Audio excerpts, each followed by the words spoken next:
Got pretty heated in our tiny house the other day. Oof. As you know, Carolyn and I live off grid in a little tiny house, 16 by 12 feet, and it was put onto an old trailer frame here. And then we have this well over here that we can run off the solar panels now. Now, I've talked about that extensively in the last 2 months, so I'm not going to cover that too much today.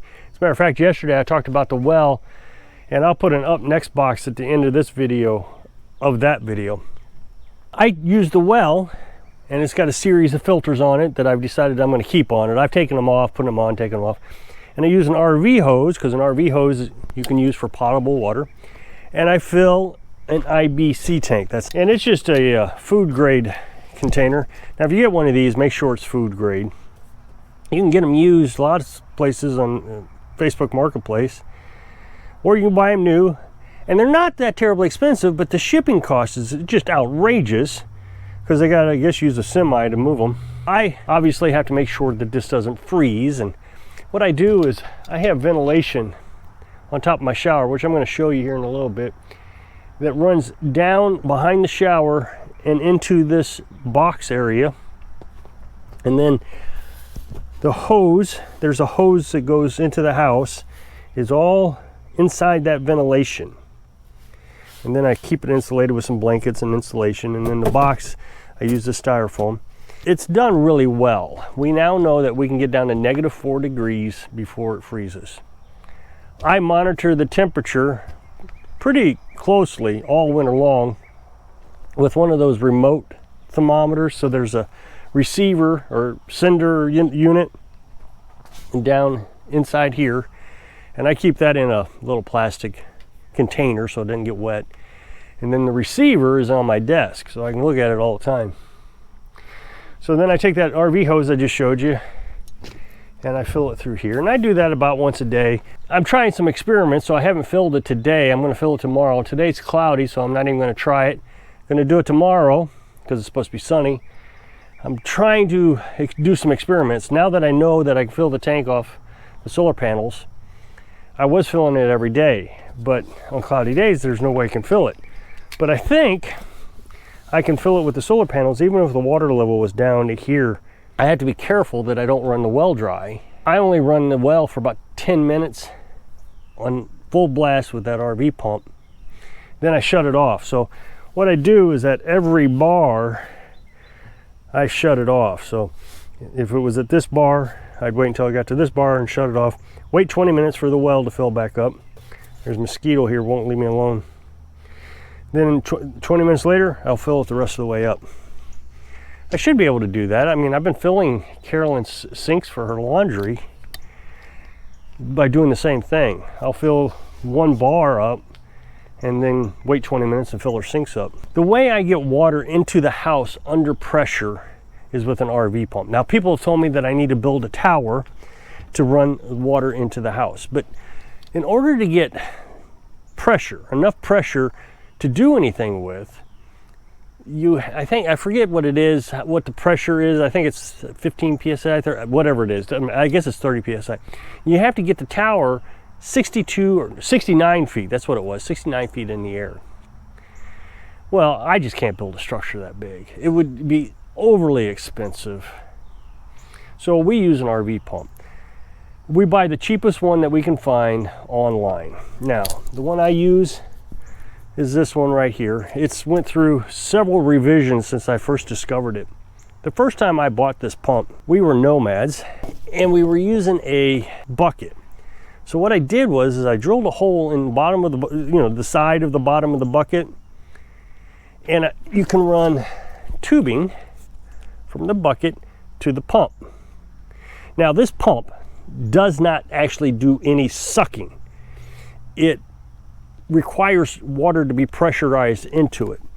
So, for example, if I wanted to put this pump on top here and run a hose into this, it would not pull the water into it. The only way to make that work is to make sure the hose is somehow filled up. So when I was first playing with it, that's what I would do. I would take a little turkey baster and I would fill that hose up, hold my thumb up over it, and then put it in the bucket. Then the pump always had water that it could pull from. It worked that way. But every time you lost suction, you'd have to do that over again. So it's much easier if you put this particular pump down at the bottom of your tank, whatever that is, a bucket, or in this case, a tank. All you got to do to make this work is take this pump into the hardware store at your local family-run hardware store. Don't take it to Home Depot. They're not going to help you. And you also have to buy a connection to your tank. You can buy those offline on Amazon, IBC connection or something like that.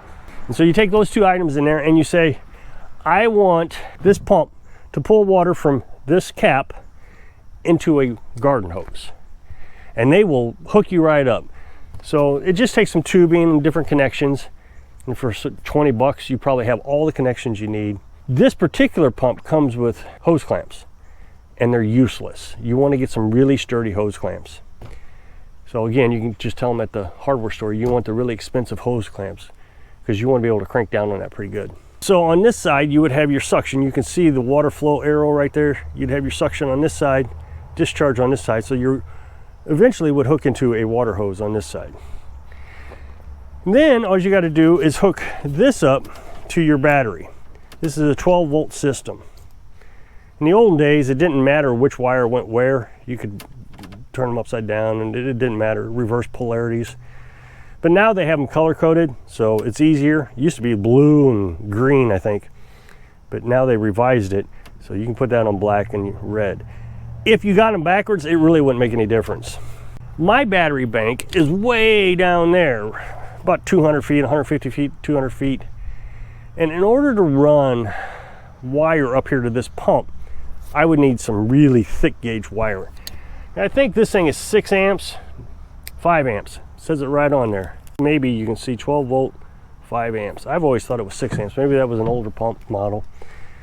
In order to pull 5 amps, 200 feet, you would have to have wire that thick. So instead of doing that, I bought a trickle charger. And so since I have electricity coming up here from the inverter, I plugged the trickle charger into the wall. And then I bought a lawnmower battery, and I put the trickle charger on the lawnmower battery. I hooked this up to the lawnmower battery. I lose a little bit of electricity doing that, admittedly, because you're changing DC electric from the batteries down there into AC electric, sending it up here and then changing it back to DC so you can charge that little battery. I've had that battery for 3 years and it's not even noticeable that it's wearing out.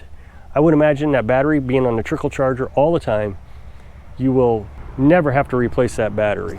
Now you may ask, what if the battery discharged too much and the trickle charger couldn't keep up with it? Because the trickle charger is like less than an amp, it's milliamps, whatever it is, so it doesn't charge very much. Well, the thing is you're not actually using 5 amps when you run your water. Most of the time you turn your water on, you turn it off, and it's less than a minute. If you're doing, let's say, half an amp, that trickle charger is doing half an amp, and you ran that water for a minute, it'll only take a few minutes to recharge the battery. But if you're taking a shower and it's 15 minutes, remember, it's going to charge overnight. So every 2 hours, you're putting 1 amp back into the battery. There's plenty of time for it to recharge. The only time I've ever run into a problem with the battery is one time the pump froze up for some reason. I don't know what happened, but it wouldn't shut off. We didn't notice it. We all of a sudden started smelling that acrid smell in the house. It was hot. It discharged the battery. So all I did was I disconnected the battery from here, ran it down to the camper, hooked it up to the solar panels with the rest of the batteries, charged right up within a few minutes, brought it back up here, and it's been fine ever since. It's a variable pressure pump. You can adjust this screw and it adjusts the pressure, but I think the max pressure is 60 psi. Well, that's just too much. It actually, when we first did this in the house, it swelled the garden hose, the RV hose, the white hose, and it hasn't come back. It's still stretched out. And you're gonna wanna adjust it down because what ends up happening is all the fittings on your hoses tend to start leaking. Now you could do this really fancy, hook up plumbing to it, the whole works. I mean, if you're really into that kind of stuff. But I'm into this, keep it simple, stupid. Just use a hose, because now what I do is I take that hose and I run it into our water heater. Now this water heater is not like a regular water heater, it's a on-demand water heater. This is an on-demand water heater. The lighting's pretty bad in here, I apologize. This is a camping water heater, and this particular one is called a Campulex or something like that. You can find these on Amazon. Just put camping water heater. It's on demand. You can even put in on-demand camping water heater. So you can see this is the hose that comes from that pump that I was showing you. So it comes in, and we put a switch here, a little valve. You can buy these at the hardware store as well. And then all we have to do is turn the water on, is flip that up. This is the propane hose. So propane is what heats our water. Now a lot of people say, you don't live off grid, you're using propane. Well, that's your definition. My definition is I don't hook up to public utilities. What about SHTF? Stuff hits the fan. You cannot talk about off-grid without somebody bringing that up. Well, first, I'm not preparing for SHTF. But if SHTF were ever to happen, it's real simple. Carolyn does a lot of cooking out there with firewood. We just heat up water. Initially, when we first started our nomadic life, that's how we heated water. Remember I was telling you we had a bucket with that RV hose in it? We would warm our water in this big stainless steel pot we had, or galvanized steel is what it was, over the fire, and then we bring it in and dump it into the bucket. It was a lot of work. October that we started our adventure, our first October, Dad bought me one of these as a present, so we hooked it up and it worked great. Now these do not work even in the slightest breeze. They go right out, just the slightest little breeze. So you got to bring them inside. So if you campers out there want to use this, make sure you put it inside your van or your tent or whatever it is. We used a shower tent, and we learned that we had to bring it into the shower tent to make it work. So when you turn it on, our battery compartment doesn't work very well. There's something wrong with it.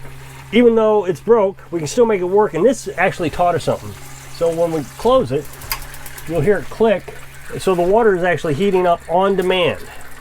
So it doesn't heat water that you're not using. Whereas in your house, if you're gone 8 hours, you leave that water heater on, it could kick on several times throughout the day, even though you're not using the water. But this only heats the water that you want hot. So if I wanted to adjust the flame, all I gotta do is turn this, and that makes it much brighter, and then you turn it down, and it gets really hot. Now get the highest BTU you can find if you're going to use this system. This one controls the flow of the water, so if I had this turned all the way down and I slowed the flow down, the water would actually heat up, because, well, there's a small little tank in there. Even though it says it's tankless, there's a small little tank in there, and you're putting a flame to it. Well, when you slow down the flow, that water staying in the tank longer, allowing a lower temperature to heat the water the same as if I had it on a higher flow and a higher flame. Now I told you it was a good thing that this broke on us, because what we learned is now we can get cold water out of there and don't waste propane. We always leave it open when we're not using it. Once we're done, we open that. That way when the next person comes in here, they can decide if they want hot water or maybe they just want cold water. So for example, if I'm just filling the coffee pot or the Berkey, I leave that open. And with the Berkey, it's very important. You're not supposed to put hot water in the Berkey. Before, we would have to manipulate the hose and squeeze it to make that flame shut off. Well, this is much safer. Even if I had a regular house with regular plumbing, I would disconnect the water heater and I would use this. Now you could hook this up for your whole house. The problem is that you're be constantly trying to adjust the temperature. If you turned it on full blast, then you'd still have to have a cold and hot water faucet to make that work. And you would use a lot of propane that you didn't need to, whereas if you could adjust it, you are controlling the amount of propane you're using. You're only heating it to the temperature you want. The other thing you could do is you could hook one up to your shower and one up to your kitchen sink. That way you would have the temperature for whatever it is you're wanting to use it for. Now we have a second one. We thought it went out. Turned out the water pump went out, was going out. So we replaced it with this one. We always have a backup of everything that we think is essential. So we had a backup, so we replaced it with our backup, but we didn't get rid of it. Turned out the pump was bad, so it was a good thing we didn't get rid of it. So the other one is in the camper where Carolyn's son was staying with us. But if this one goes out, we could easily take it out and put it up here. And it's so easy to hook up.